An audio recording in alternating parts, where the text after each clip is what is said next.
Beauties and Gents. If you don't know, it's Mo TV. Hey, Tierra, what it do? They see me, I can only be me. If I stay true to me, sit back and relax. Matter of fact. Bodacious Beauties Gents, how we doing? How we doing? How we doing? It's your girl, Bodaciousmonet, and we are on Mo TV, where we talk about all things real that we need to deal with as a society. So this is just a spiritual journey that's on blast, really, if you want to be technical.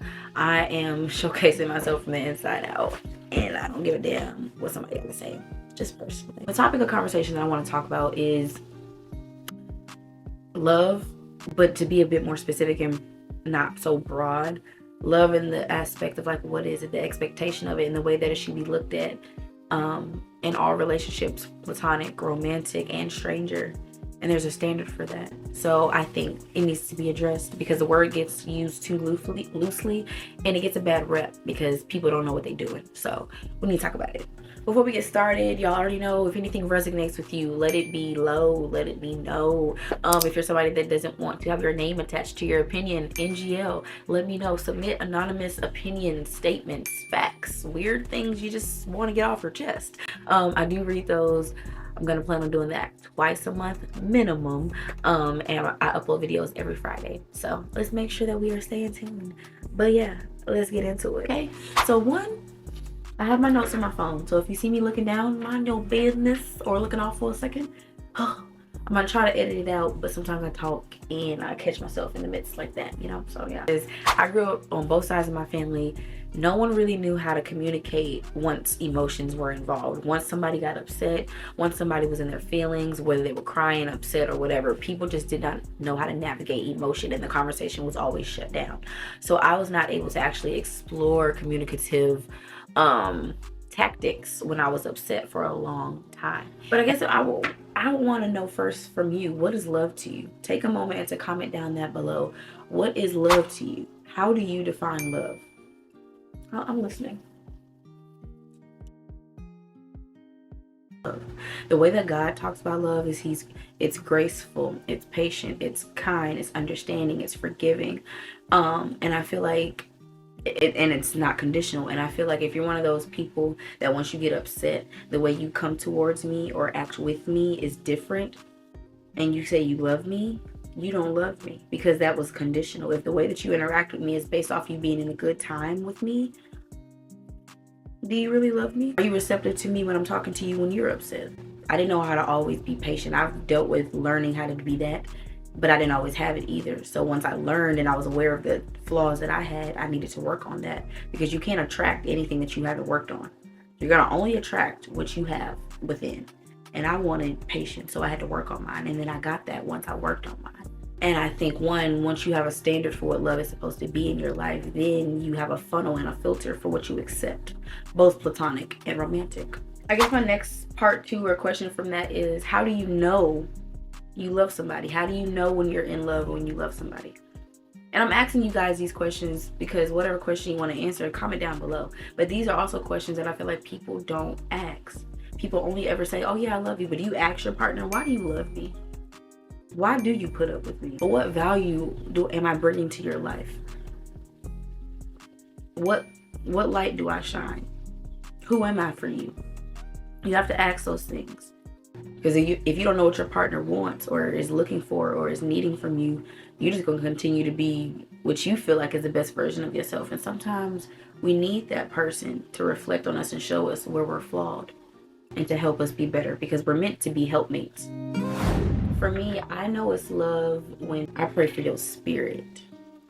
That's how I know I love you. And that's both platonic and romantic.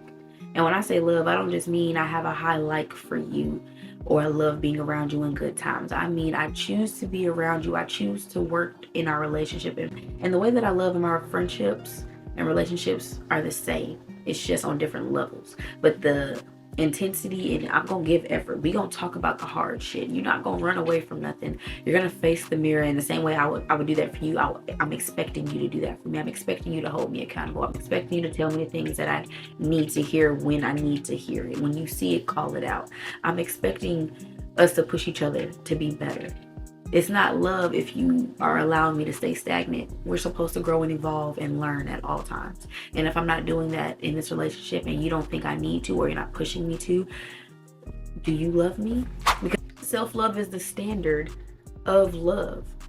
The way that you love yourself is the minimum that you will accept from someone else. Let me give you an example. Before this relationship that I'm in now, I had never really had a chivalrous man. I never had a provider or a protector. I never had a man that made me feel like if I needed something, I could run to them. So when I got in this relationship, I was used to maneuvering in independency, not leaning on anybody. So being frustrated when I needed things done, but not asking for help. Just assuming responsibility of things and not voicing that I need something to be done, or just handling it myself and then mentioning how I needed it, and then he'd be like, why you didn't tell me? In my mind, I'm like, why didn't you tell him? Didn't know how. It was pride. Not even knowing that it was pride at one point, but it was pride because now I don't even know how to ask you. Because when he kept enforcing how I could ask him, I didn't know how to ask him at one point. I had so much issue with asking. I felt like I looked a certain way, like I was in your pocket, but he's supposed to protect and provide for you. That's what a man does, and he wants to do that for you. So why are you keeping that from him? And I had to also learn too, when you don't allow a man to be in that protector road, a real man, not one that just claims he wants to run shit but he ain't actually doing, because you don't have to speak on it if you got it, but a real man that wants to be in that protector role, when you don't lean on him and make him feel like the man, your Superman, I'm not gonna say he gonna go elsewhere, but you ain't stroking his ego. You gotta stroke a man's ego. And I feel like that's another part of love. On top of knowing self-love and understanding that what you do for this person doesn't take from you, because it's all just reflection and it's a cycle, you'll also then understand what I give to you does not take from me. The way that I love you and the energy that I feed into you is not taken from me. And then when you understand that it's not you and me against each other, but you and I against the problem, bro. Unstoppable. People have this idea that love is supposed to be fun and fluttery, rainbows all the time. And it's not. It's a choice to be in love. It's a choice to work through things with somebody, not put up with someone. There's a difference for yourself. You have to have boundaries and standards and understand what your non-negotiables are. You have to be clear on what do you want, what do you not want, and what are you not putting up with. And do you have the balls to stand on that when it's time to move on that? I think a lot of people struggle with boundaries and standards because they haven't started the process of self-love. Because when you know your worth, you know your price. Because when you know your worth, you know your price. Because when you know your worth, you know your price. That was where I started. And when I started to actually implement boundaries, it wasn't like I had to tell people, oh, I'm not dealing with that. It was the way I handled you. Oh, you move like that? I'm going to have a conversation with you one time. I'm going to let you know that something made me feel a certain way. And then I'm going to watch how you handle it from then on. And go from there, both romantically and platonic. I keep saying both romantic and platonic because people make it seem like the way I am in this relationship is supposed to be different. No, you're supposed to be the same person in each fucking relationship. They're just different levels. The same way we have customer service voices versus our regular voice, there are different filters and versions of, different levels of who we are based off where we are. But you should be the same person down to the core wherever you go. And if the way you love people changes based off who's in the room, that's not love, baby. That sounds conditional. So I ask you, do you know your boundaries? Do you know your standards? Do you know your non-negotiables? Have you implemented them? With you knowing your red flags and boundaries, has a red flag come up and you addressed it, or have you let it slip? Because a lot of times we see red flags before we actually address them and do anything about it. So we act as if we don't play a part, but really we do. So really, I don't want this video to be too long, but I just really wanted to address the fact that there are different topics when it comes to love that people like to misconstrue and make it seem as if it's supposed to be butterflies and rainbows. And it can be. It is very peaceful when you do the work to make it work. That's when you have true peace in the relationship. When it's been tested and you've worked through it. Now you and your partner feel safer with each other because now you know, okay, I'm safe with this person. I can bear this to them and they won't leave. Or we can get through this and I know that they will fight for me even when I'm fighting with myself. So, and then that's another thing.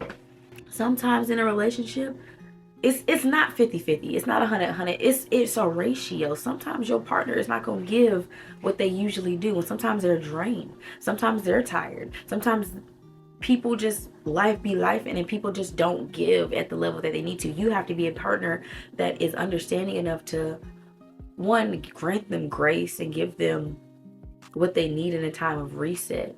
But if you realize that it's a habit and maybe they're prioritizing others over themselves, talk to them about self-help, self-love, healing. If you see certain red flags that have nothing to do with your relationship but more about your individual, and you see that, help them. Love should be growth. If you are not growing around the people in your life, they don't love you. If you are not growing amongst the people in your life, they do not love you. Period.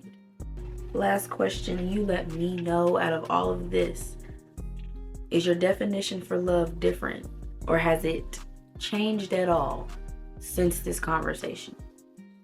You let me know how you feel. If it hasn't, kudos to you. But I would just love to hear you guys' opinion. I love to strike conversation and hear other people's thoughts, because the world makes it seem as if we all gotta agree when we don't. Baby, I want you to disagree with me. Not saying on this, but I'm just saying I love conversation where we can have a debate. And I mean a healthy debate. It's really just a conversation that makes us both think. So thank you guys for watching. Share this with somebody that needs to hear it, and I will see y'all next Friday. Go ahead and like it up and subscribe.